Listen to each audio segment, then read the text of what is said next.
Hi, everyone. This is Nathan with People's Town Hall. We are a nonpartisan, nonprofit organization dedicated to the simple idea that our democracy is stronger and better when our lawmakers take regular occasion to meet with and listen to the people they work for, which is their constituents. We are joining you today virtually in Klamath County, Oregon, with Senator Ron Wyden and a number of his constituents in Klamath County. I believe Senator Wyden is in Klamath County himself, and we're looking forward to another terrific, substantive conversation. Senator Wyden, thanks for joining us today. Well, thanks a lot, Nathan. And I am, in fact, in the offices of the Herald and News, the paper in Klamath County. And I really encourage everyone to be involved with the paper, be involved with the community. I'm a co-sponsor as chairman of the Senate Finance Committee, the tax writing committee of the Journalism Preservation Act, because I think we all know that there are a lot of challenges today for our small papers. And one of the reasons I want to have the meeting here is because I like to support our small papers. My dad was a journalist. I saw him toil coming up. And I think when you want good community news and you want to know about sports and culture and all the things going on, you got to look at your local newspaper, because you aren't going to get it from some big paper back east claiming to be interested in rural Oregon. So I'll also tell you, I just stopped at Fred Meyer, and we were getting a little bit of food to launch the afternoon. And a fella came up who worked at the store, Ken. I'll just give his name that way. And he just said he wanted to get involved in government. He wanted to make his community a better place. So I think that's kind of representative of Klamath Falls too. And that's why it's good to be here. I had a 25-hour day yesterday. I was working on a number of issues: healthcare costs, prescription drugs, the Russia legislation. And as we all know, the flights from the east have been changed a lot. And so finally I got into to Central Oregon, got in the airport, started driving. And when I looked at the clock, it'd been a 25-hour day. So it's just great to be home, great to be with everybody. We have these town hall meetings because we want to throw open the digital doors. Nathan, you all do a great job at People's Town Hall for doing it. I've had more than 1,000 in-county town hall meetings, just part of our commitment to making sure people can be heard. So no subjects off limits, Klamath, and let's just talk about what everybody's interested in. Terrific. And we do hope to have some time near the end of the program to get to some of your questions for folks who are watching on Facebook Live or YouTube. So if you are an Oregonian, particularly if you are in Klamath County, add your questions and we will get to a few of those. But first up here we have Michelle. Good afternoon. Hey, Senator Wyden. So COVID restrictions in schools exposed a lot of concerns and inequities in education that teachers like myself have been voicing for some time, and also created a lot of new challenges. So I work at Falcon Heights Alternative. It's an alternative secondary school here in Klamath County.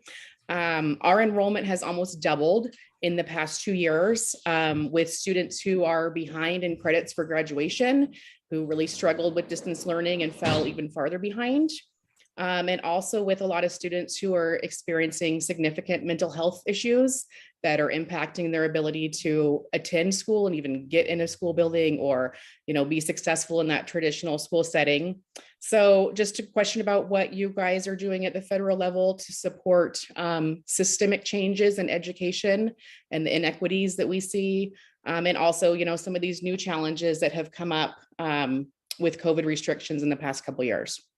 Yeah, very important question, Michelle, and thank you for asking it. I'm also gonna, after touching on the teacher issue specifically, I'm gonna talk about mental health because the Senate Finance Committee is doing a lot of work on it. I think we know that teachers were carrying an incredible burden before the COVID pandemic, and the burden has grown, the challenges are greater. Somehow, society increasingly says, hey, we've got all these challenges with young people and families. Well, let's send them to school and teachers are going to take care of it. And it's a little more complicated than that.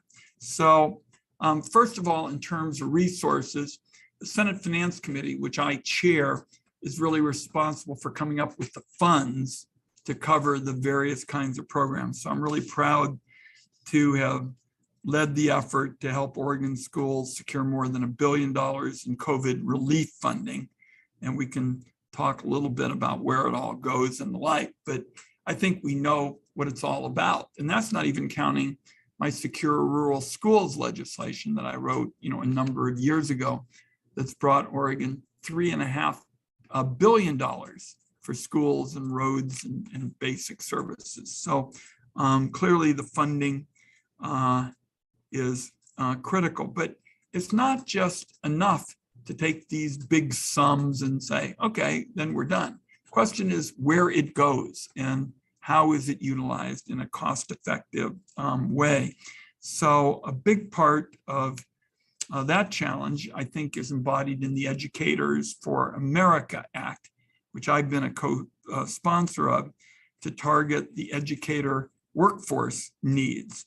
And this doubles teach grants. It supports a variety of other prep programs so that teachers can get in a position to get the skills they need in a convenient sort of way. And nothing bolsters that effort more than tackling the mental health issue. Because my brother was schizophrenic every single night for years on end. The Wyden family worried he was going to hurt himself or somebody else. And, there are a variety of ways it ripples into the community. You probably saw the paper this morning. talking about the Oregon delegation pressing for more money for the homeless.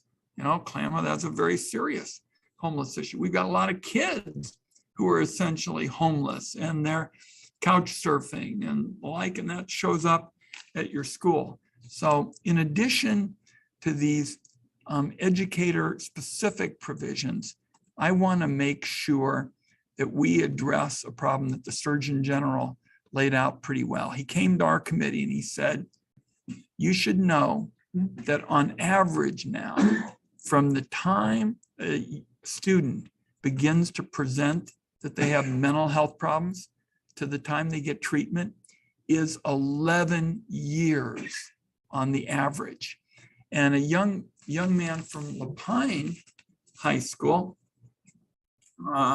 Trace Terrell, said that he's very active with his students and that 80%, more than 80% of the calls for referring a student to a mental health professional don't even get answered, just goes off into the vapor. So I've been working with the Republicans. We're going to have a major mental health bill. It's going to call for, beefing up services for young people, a workforce education effort, and making sure that the insurance companies can't skate out of their obligations because, as you know, under the parity law, mental health and physical health are supposed to be treated the same. So that may be a fuller answer than you wanted, but with respect to getting help to educators, that's what I've tried to do with respect to specific legislation, Educators for America, the TEACH grant, the Partnership for Training, and I'm just hopeful that you as an educator are going to get some help on the mental health front and soon, and I'm committed to getting our bill passed. Does that respond to your question? Yeah, mostly. Well, why don't you follow it up? We've got plenty of time to have a discussion. It seems that we do. Yeah. I just might have to think on that. I'm lucky to be in a district that really supports our alternative education, and I'm grateful for that. We have mental health people on our staff. We partner with KBBH, and we can refer our students to KBBH. What we see is really a lack of in-depth care. So students that I refer, it's kind of okay, we'll meet with them once a month. Well, I got some kids who once a month is not enough. These kids need to be in there every week. And so again, we've got the support at our school, but I've got kids who are in the counselor's office all day, because they're not getting, because that once a week or once a month with their, I don't want to say real because our people are good, but therapist is not meeting that need. But can't get my schoolwork done when you're in Brad's counseling office all day because of everything else that's going on. And you mentioned that homelessness, and that's a big piece. I actually met with our McKinney-Vento liaison yesterday to go through our caseload. And we've actually hired a second McKinney-Vento liaison at Klamath County because we have so many kids who are experiencing homelessness. And it's hard to come to school when you're living in your car, when you're couch surfing and the bus picks you up here, but I'm not there today. So where do I get the bus? And we do home visits and go and pick them up and bring them to school if I need to. Apropos of additional funds to increase the services, that's urgent business. That was what I was talking about in terms of kids having to wait even for an initial kind of visit, and a kid at Lapine saying nobody answers the calls. One of the things I've told the insurance companies, you guys got a choice. Either you honor the parity law and treat mental health like physical health, so we have the funds to increase the services. I think you put it very well. Expand the depth of the services so you don't just get one visit and that's the end. Either the insurers honor the parity law, which would mean that we could have more visits and not just one, or I'm going to say you're going to face some tougher legislation. You're going to have to put up the money so we'll have the additional services, because the whole point of parity was not to say you're one and done.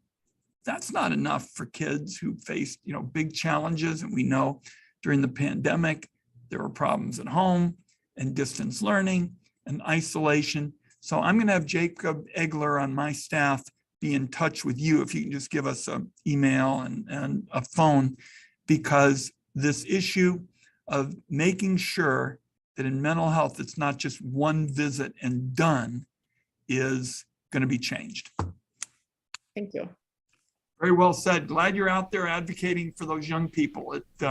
It was a hard job, as I said, before the pandemic, and I'm sure monumentally more challenging now. It did not get easier. Well, and look, to me, I'll just make one last point, Michelle. What I have tried to do as a legislator is to try to get you more tools, more ways to get out these kinds of services. And if, for example, your biggest issue, for example, like Eugene, a pretty big place, you know what their problem is? Their problem is they do not have one bed for a kid who's having a serious problem. They go to the hospital emergency room and just wait there. I don't know if that's a problem. So that's a problem for you too here? We have a long list of students who we are working on getting into KBBH day treatment and then they get released from KBBH day treatment because they've, kind of graduated that program, but that, getting them into a higher level of need. We've got one kiddo who we can't get anywhere because he has some violent tendencies, and they don't take kids with violent tendencies. Well, this kid with violent tendencies needs to not be he needs more help, and there is no bed for him. So what we'll do is, if you'll get to Jacob, the kinds of services that are most important now in terms of the gaps in your system, whether it's the number of services or the relationship between the hospital emergency room and where they go next, we'll follow it up. Okay. All right. Thank you. Thanks for starting us off with such an important topic. Okay, Nathan. Thanks so much, Michelle. Next up, we have Paul. Good afternoon, Senator Wyden. This is Paul Simmons. I am the Executive Director and Counsel for Klamath Water Users Association. Yes. Well, thanks for being in Klamath Falls today and for this opportunity. And it's an honor to speak with you as always. I got to tell you, I find myself hoping there's a cot at the Herald and News there somewhere so you can catch a nap. If not, we'll send one over. Great. Well, you said nothing's off limits, so let's talk about water a little bit. As you know, we're looking at an extremely difficult water year again in the Klamath Basin, and you and your office are in close contact about that issue, just on an ongoing basis, and I know that's going to continue. I want to try to focus a little bit on longer term things as for purposes of today. But before I do that, I just want to say thank you, period. At Klamath Water Users and in the Klamath Basin, we genuinely can't thank you enough for the hands-on attention and concern and everything you've done over the years and continue to do. We know there are a lot of priorities in DC, but there's a huge priority in your office, and you've made it a priority for Washington, D.C., and you brought home the goods, and we just can't thank you enough. And we're darn glad to learn that we have Jacob on the natural resources issues in general. So as I told him yesterday, we now have one-stop shopping in Oregon for dealing with your staff, and that's going to be great. We look forward to that. The question I want to ask just relates to getting to a place of stability here in this basin, and the steps that are needed. You've seen it yourself. There was a time in the past where the atmosphere was much more collaborative, and one that was based on really joint problem solving by many parties in the basin. And you were part of that, and you did a lot to incentivize some of that through the Natural Resources Committee hearing that you held in 2013. So, I crave that place, and I'm sure that you do too. And that's really what I want to ask you about. You participated in the summit that was organized by the Department of the Interior last month that was more or less hosted by Liz Klein in the Secretary's office. And there was a fair amount of optimism at that summit in light of things that are important to some of the parties in the basin. There are parties who are enthused about the dams, and then there's obviously serious resources that have been brought to bear to deal with some of our challenges in the bipartisan infrastructure law and elsewhere. But realistically, I have to tell you, agricultural producers are feeling a lot less optimistic these days, and hope is in really short supply. And that's a big challenge for all of us. And, we do believe, again, trying to look a little more long-term, that collaborative-based solutions and negotiated outcomes are the best hope for all the communities in the basin. But, we don't have that atmosphere right now. And so my question is really two parts. One is, any thoughts about, I know that you and Senator Merkley both would see these big resources that we have available as an opportunity to promote sort of collaborative work, and any thoughts about how to make sure that happens, and then second of all, one thing that we've encouraged with the Department of the Interior is that Ms. Klein, and we're glad to have her in her position as sort of the policy lead for the department. We've encouraged that she have a lieutenant or a team of lieutenants who could, be on task, just more or less full time, and getting their hands dirty to interact with all of us out here. So those are the two parts to it, and they're related. One is, can you support or continue to support that day-to-day effort that has connection to the Secretary's office, and thoughts about how to get the environment back to a healthier place for collaborative problem solving? Well, Paul, very good question. And let's kind of walk through where things are. I mean, we know, let's make sure that I'm seeing something on the iPad to make sure. Can you hear me, Paul? Oh, yes. Okay, hold on a second. Okay, great. The only way we're going to resolve this is through a collaborative arrangement, and you're absolutely correct on that. And I'm not going to take us through all the history, but as you know, there have been so many times when I thought we were on the cusp of getting it done. You might recall when Gordon Smith was senator, we steered through the United States Senate $170 million that in effect could be used in the region for the express purpose of promoting, collaboration. Well, we couldn't get it through the House, and we can talk about some of that history, but there have been a couple of times when I thought we were there, and now we're bumping up against the last water season being the worst, on record in 115 years. And the Bureau saying no water is going to be available, and people at least as worried about where we are now as last season.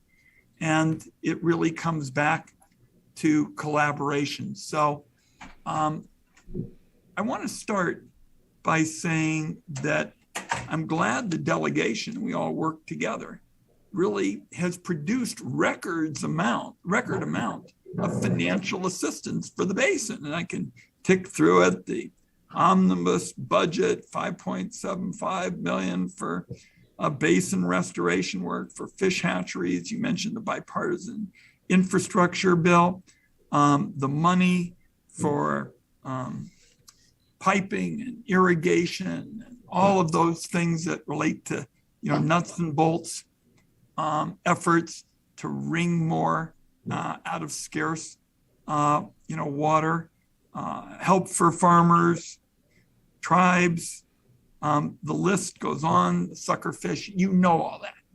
So to tell you the truth, I don't think the problem really is money right now.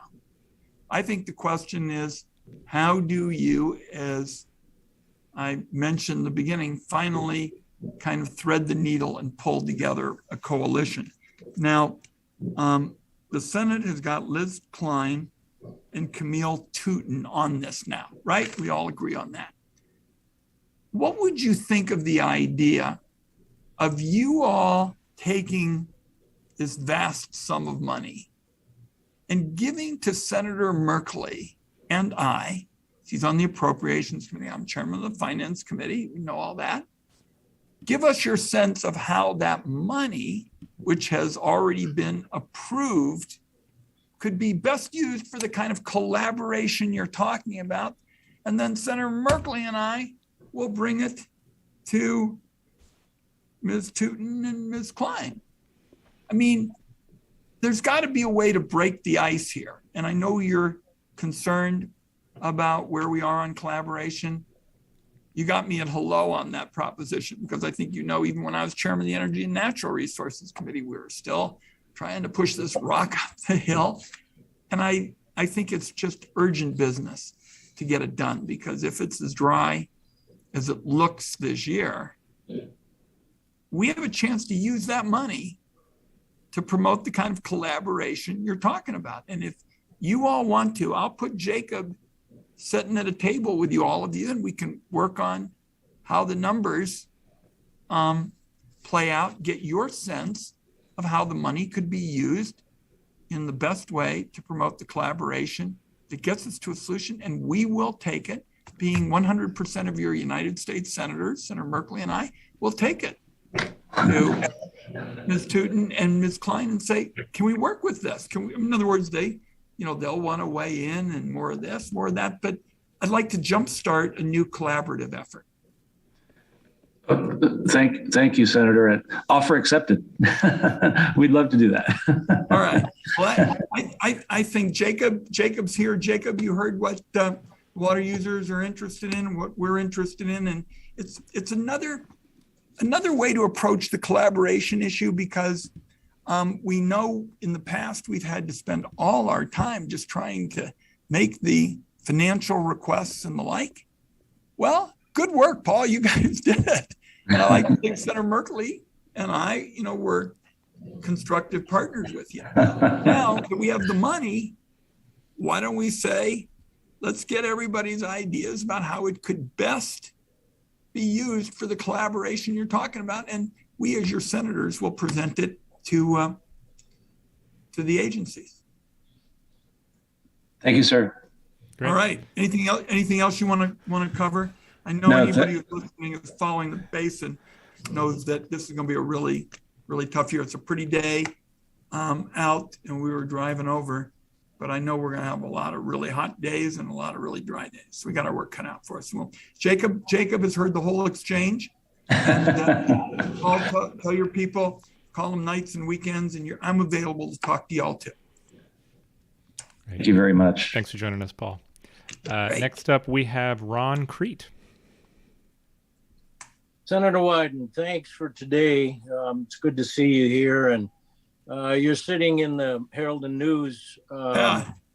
We just had some great reporting on the water issues in the basin through an MIT grant, and the folks that were working that did, I think, a terrific job of getting it out.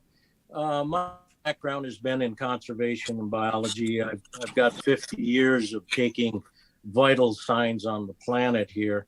I think it's exciting. We've got an allocation of money coming to the basin for grants to do good work. And when I lived in Great Falls, I've lived all over the country. I even worked on the Hill in the 90s on the conservation measures for the Farm Bill for Fish and Wildlife Service. And we got national budget for the Partners for Wildlife program.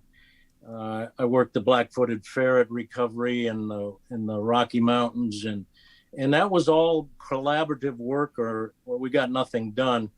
I'm excited about the potential going forward. I'm writing a book on the geographical history of the basin and natural history, and so I see a need for an interagency collective center here in Klamath Falls to deal with the issues that we have here in water and wildlife and forestry and fires, and everything's come to a head, it seems. And I think it would be a great venture for Klamath Falls, who lies between two parks basically, and we get the 97 traffic, but everybody wants to go to Crater Lake, of course, but we have a lot right here with a river that drains to the sea, and not many people realize that we're a dry side river system that goes all the way to the Pacific. When I was in Great Falls, Montana, it was Lewis and Clark centennial or bicentennial or whatever you call the years since 1805. And they set up an interpretive center on the Missouri River. And it was an interagency interpretive center.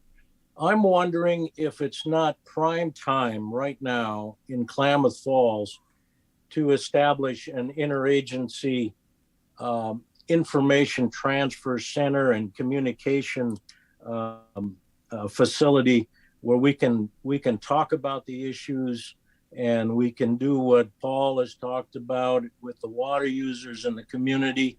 I'd like to get your feedback on using some of the money that's coming down to maybe establish such a center here in Klamath Falls.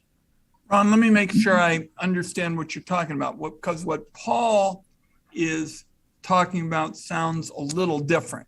He wants to encourage the kind of collaboration with Ms. Klein and Ms. Tootin to see if we can finally get a collaborative effort so we strike the right balance between farmers and tribes and the fish and the science and the like. It strikes me that you're talking about a different idea, an interesting one, about an educational effort where people could share their views and begin to make sure that people understand what the challenge is in the basin. You know, in other words, we want to have obviously the balance of the various interests and the like. Is that a correct assessment? You like an educational effort?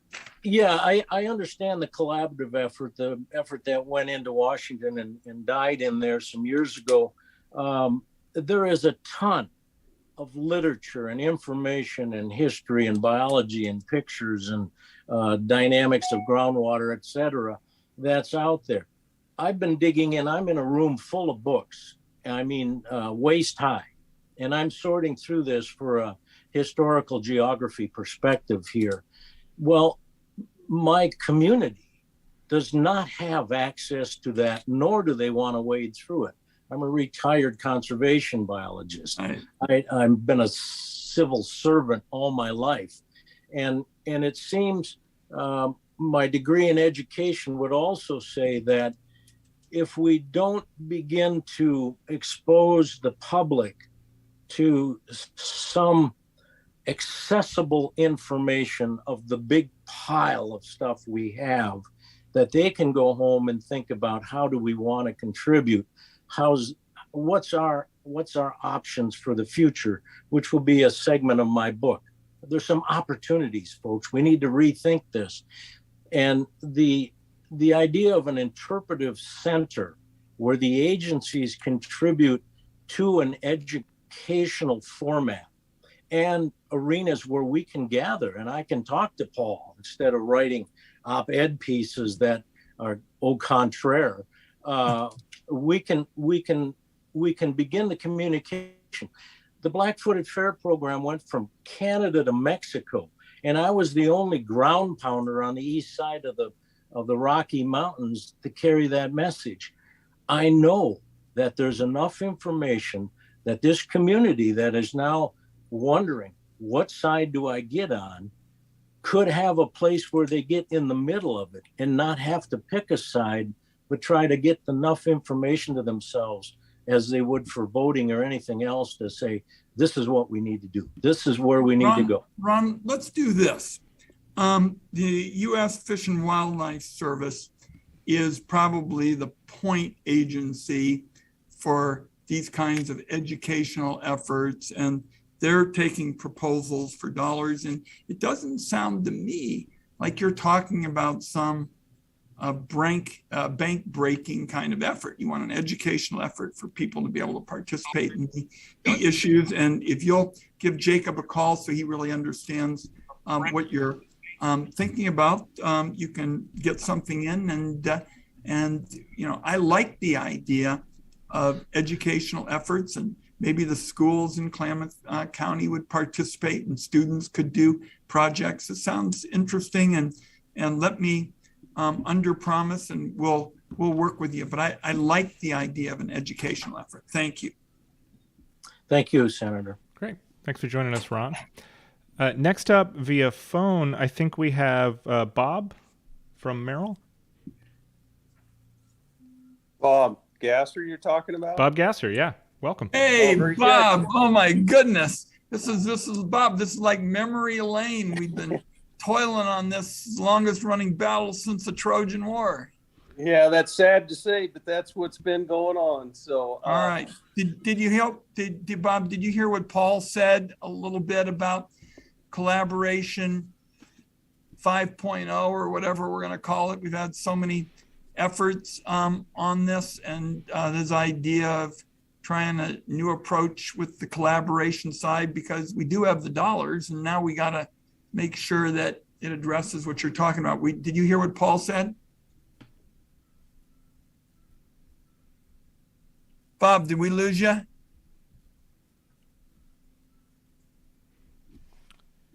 Can we get Bob back? Yeah, I think he's dialing back in. Good. Bob, do we have you? okay, sorry about that. No worries. Hey, Bob, did you hear what Paul said about collaboration? Yes, I did. And I think what Paul said was excellent. That's exactly what we want. It hasn't been going on lately, and it's sad because this is the time we all need to sit down and work this problem out, because I think there are solutions. And I did send you my few comments earlier, and we have a problem. We need to help the suckerfish, and we aren't doing it. The Fish and Wildlife has been control of the lake for 30 years, doing the same thing over and over again, more higher lake levels, more wetlands. And they say they'll be extinct in 5 to 10 years. They're going the wrong direction. And right now we're killing the economy in the Klamath Basin. And especially with Ukraine and Russia now, food is going to be an issue. And we're shutting down those farms for zero gain of the suckers. And I think we can do better. What is so great about a town hall? Sorry, somebody has a recording of earlier part of the town hall going. Okay, never mind. Sorry to interrupt you, Bob. Bob, I'm listening. Please go ahead. And so I think we can do better. I think there's other ways to help the suckerfish, but right now we're going nowhere, especially where the Fish and Wildlife said they'll be extinct in 5 to 10 years. What they're doing, we need to get together with all parties and say, all right, maybe lake levels aren't the issue. Last year we added 2 feet and shut down this project, added 2 feet of storage to the lake, and it shut down this project and you can talk to Fish and Wildlife guys, for zero gain. There was zero recruitment on suckerfish. So we're doing something wrong. We need to change direction. And these agencies got to get together and decide this isn't working. I think there's a little pride going on there. And we all make mistakes. And it wasn't a mistake what they've been doing. It just hasn't worked. And right now we're killing the whole economy for something that's not working. We really need your help with these agencies and say, hey, let's look at a different direction here. Evidently shutting down everything. Well, last year they dried up the National Wildlife Refuge to help save 2 species in Klamath Lake, suckerfish, the 2 suckerfish, which are important, but 420 species live in 2 Lake National Wildlife Refuge. It dried up last year to keep the water in the lake for the 2 suckerfish. So we're going down this path the wrong way. We need to get together. And it's just not happening. It's not helping the tribes. It's not helping the farm economy. It's not helping Klamath Basin economy. So we need to turn the page, look at a different way. I mean, the egg is cut back thousands of acres, 40,000 acres actually, downsized over the years. And a lot of it went to wetlands, what the Fish and Wildlife said they wanted, but hasn't worked. There's something else going on in that lake. And even the National Academy of Science in 2001 says it has nothing to do with lake levels on sucker survival. So I totally agree with Paul, but we need some help from your office to get everybody to sit down and say, okay, can we do something different? Because this is killing this economy.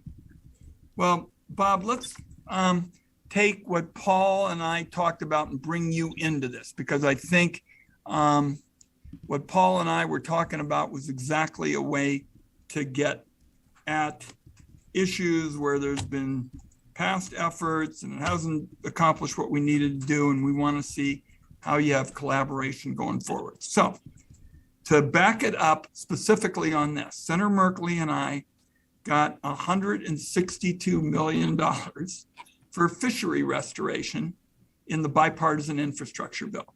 Okay, so that's done. Fish and Wildlife say they're taking proposals for projects on that on that funding until May 8th.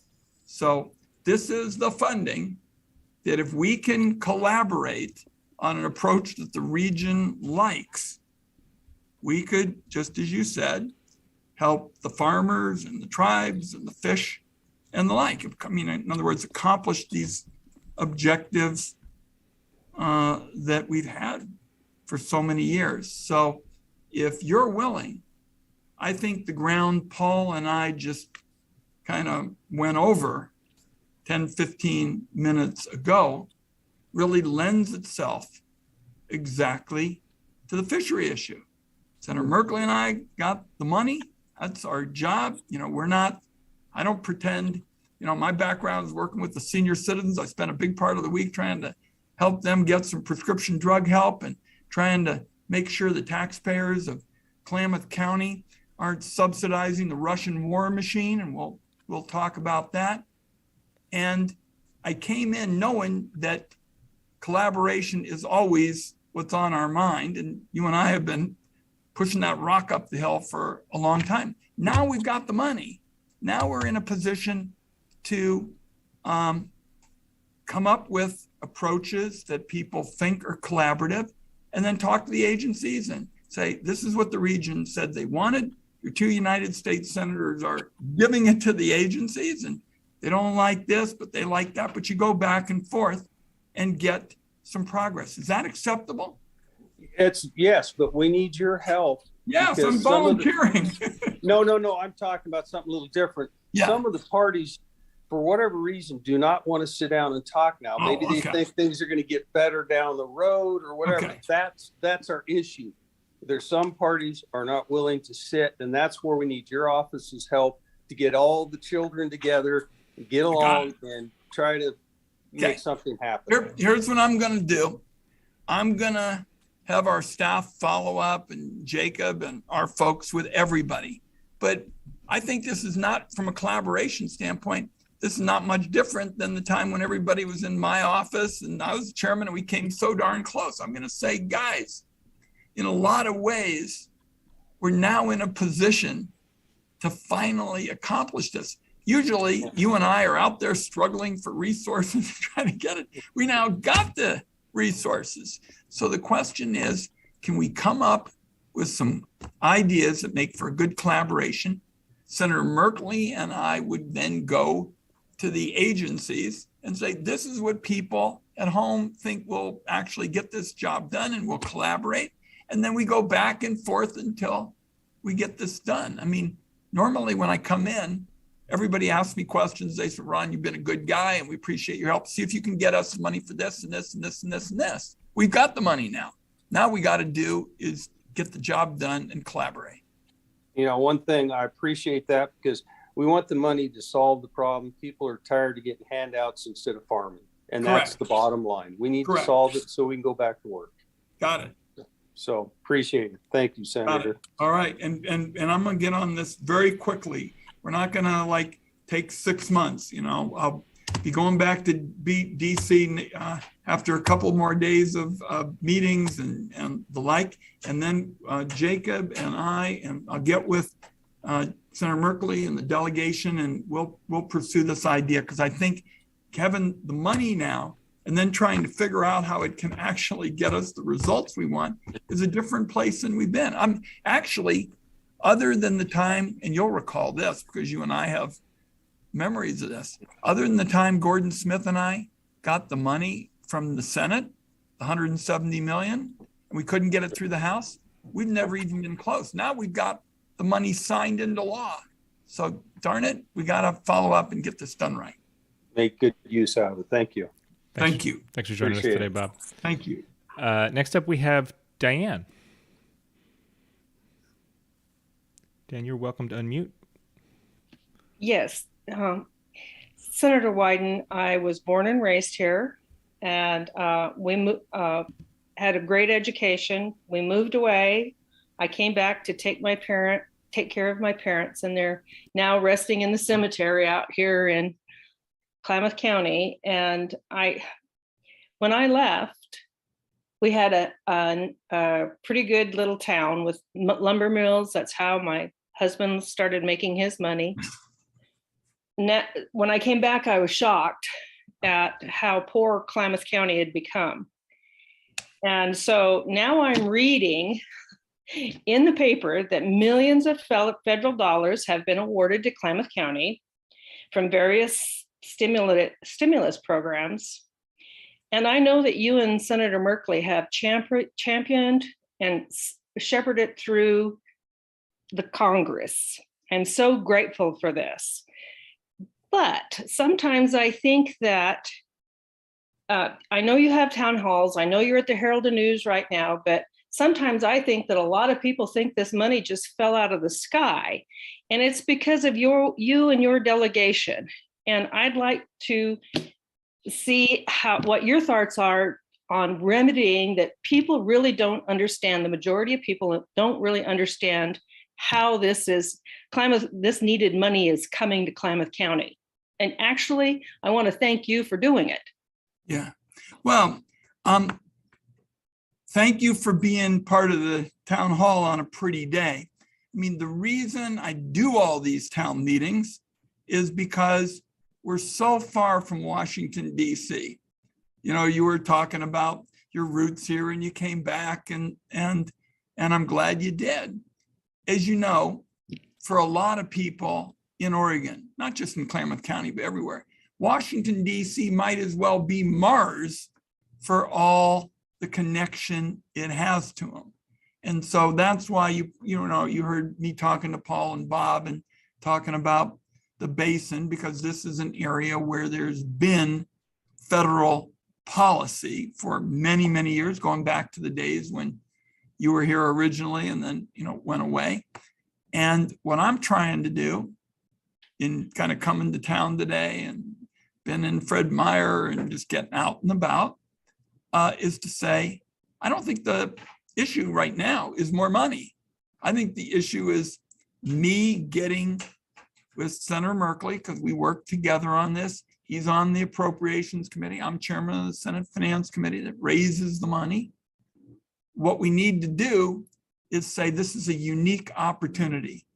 And if we can get this balance right between the farmers and the tribes and the fish and the like, we can get some of that vitality that you and everybody else really out there for our young people and people, your grandkids or whoever who want to be here.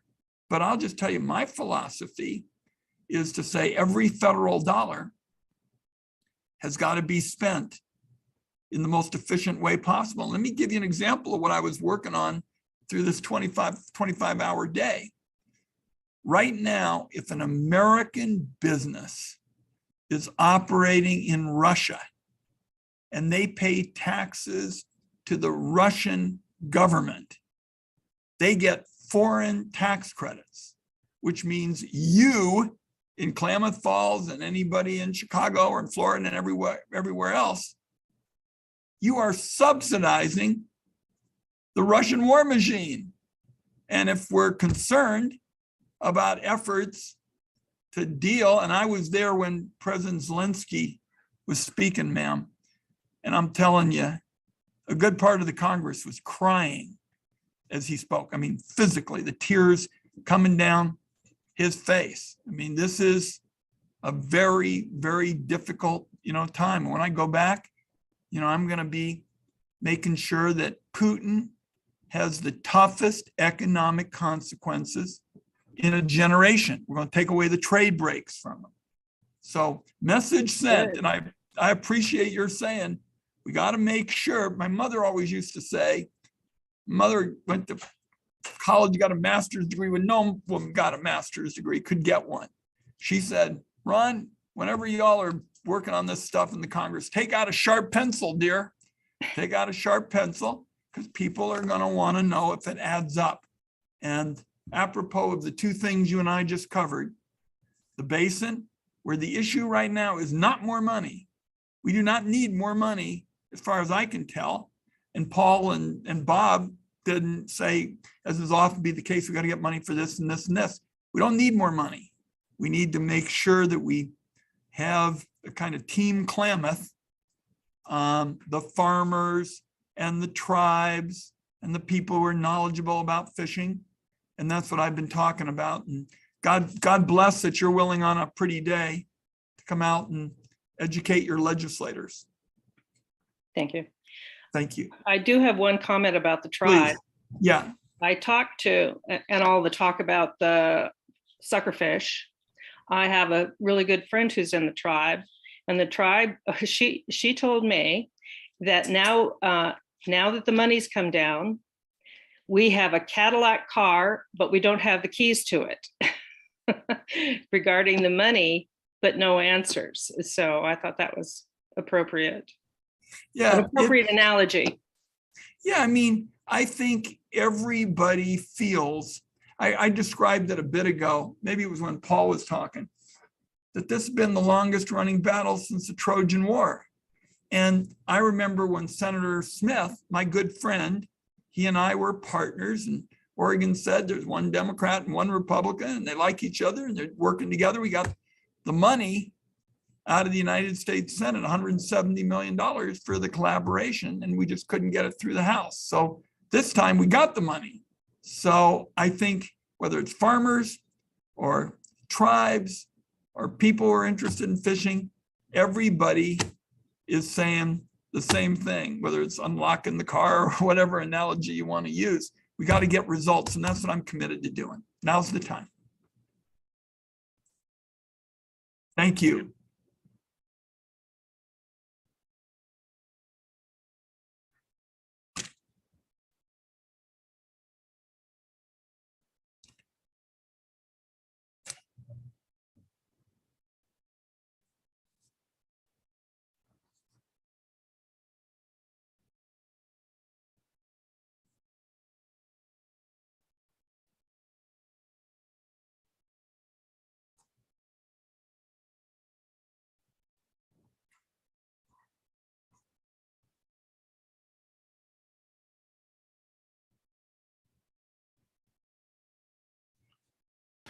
All aware of the rising gas prices. Is there anything these investigations can accomplish? Yeah, let me kind of outline what I think the problem is, and then we'll get back through what people are so frustrated about. I mean, right now in America, over half of the existing drilling sites in the United States aren't producing oil. So the solution is not about more leases for oil drilling in the United States. It's about turning existing leases into energy producing sites. And since we're all concerned about the future of Oregon, let me just tell you, with this tremendous opportunity Oregon has in Eastern Oregon for lithium, a really exciting opportunity to use minerals to modernize existing domestic mineral production sites. I think it's a chance to look at that mineral as an opportunity to help renewable energy and batteries and the like. So I think you use existing resources, you build on, number one, you build on Oregon's strengths, which is in areas of critical minerals where we in Oregon can help our country get a domestic supply of minerals and reduce our dependence on foreign oil, and don't have so many of the kind of situations Nathan, the gentleman, was talking about, where you get into a war or something and prices spike. Here's what I'm working on specifically with respect to this challenge. Right now, Oregonians are getting clobbered at the gas pump, and depending on where you are $4.70. The price, varies, a gallon, but Oregonians are getting clobbered with high gas prices. So the big oil companies, not your little station in your neighborhood, but the big oil companies are making these astounding profits, number one, and they're buying back stock that helps their shareholders rather than going forward with drilling on those existing leases. So what I'm also working on, Nathan, is taking away some of these tax breaks that the big oil guys get and use that money to get relief to Oregonians who are getting clobbered at the pump right now. So make better use of existing leases. Look at some Oregon strengths like minerals, where we have a chance to get away from another area of tremendous dependence on foreign energy interests. And for the immediate situation, if everybody understands we're in a war, the big oil guys have got to have some skin in the game and have got to be part of the solution too. Terrific. One last question from Holt. Holt says, as someone who comes from a family of faith leaders, I know that many congregations were forced to move to virtual services during the pandemic. While Zoom and other services were expensive options, Facebook Live was a free alternative that allowed us to worship virtually together. I'm concerned that some of the antitrust bills, like Senator Klobuchar's American Innovation and Choice Online Act, might disallow that free service and could also interfere with other services, and I'm paraphrasing Holt a bit. Is there a way to reform big tech without sacrificing services important to our families? Well, first of all, it's important for people to know under the law that I wrote, Section 230, there is the ability of the platforms, these large platforms, to decide what is on and what's not. And as long as I'm in the United States Congress and I'm the author of this law, you can be darn sure I'm going to do everything I can to support religious broadcasts and what is really pluralism, religious pluralism. And under the law that I wrote, those platforms, they're in the position to decide what kind of content is on their sites. And I personally feel very strongly about the kind of services that our caller talked about. I had not heard, Nathan, that the antitrust bills were moving forward with some sort of provision against religious services, but I wouldn't be for that either. So I don't know that Holt is saying that is the case. I think he is concerned that if the Senator Klobuchar's antitrust bill went forward, that it might, for some reason, make Facebook charge for some of the services that are now free. Yeah. What I will do is, if our caller gets to Jacob and to you, Nathan, I will check out specifically how the antitrust bill might in some way be a setback to religious services as it's written. I would not be in favor of that, number one.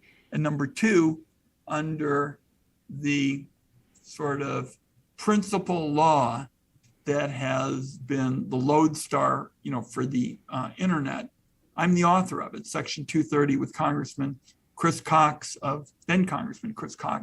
of California. And it says, look, these are private companies. They have the authority under our law to moderate content.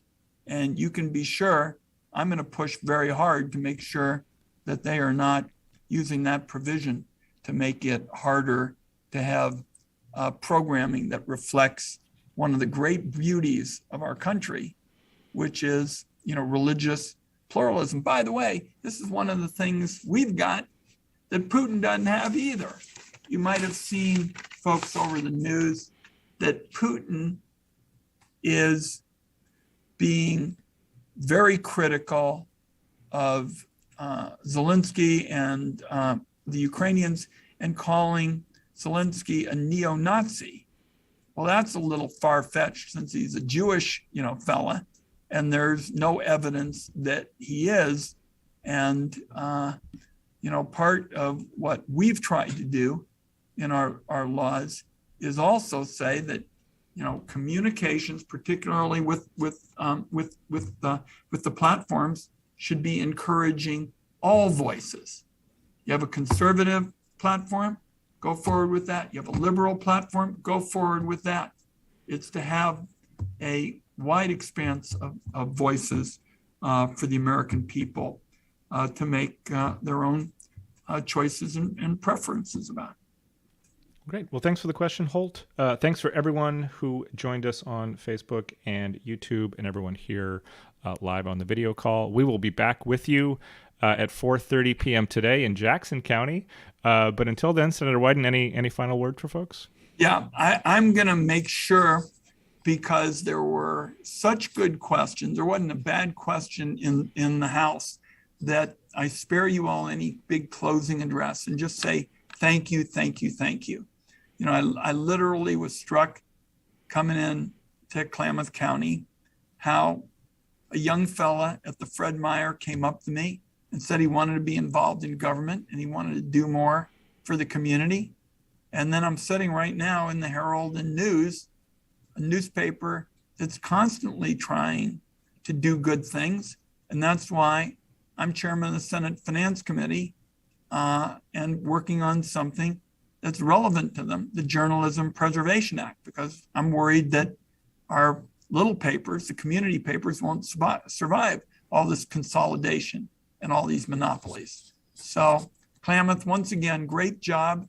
I want to tell all the water users and Paul and Bob and everybody who took the time to bring me up to date. We got a mission now, and that is to recognize we've got the dollars. We're in a new position to try to find a way to break through some of the gridlock and have the kind of collaboration that addresses the needs of everybody in the basin, and particularly brings farmers and tribes and fishing interests and the community together, as we've sought to do now for quite some time. This is it, folks. This is the time to do it. Thanks, everybody. Thanks, everyone. We'll see you next time. Take care.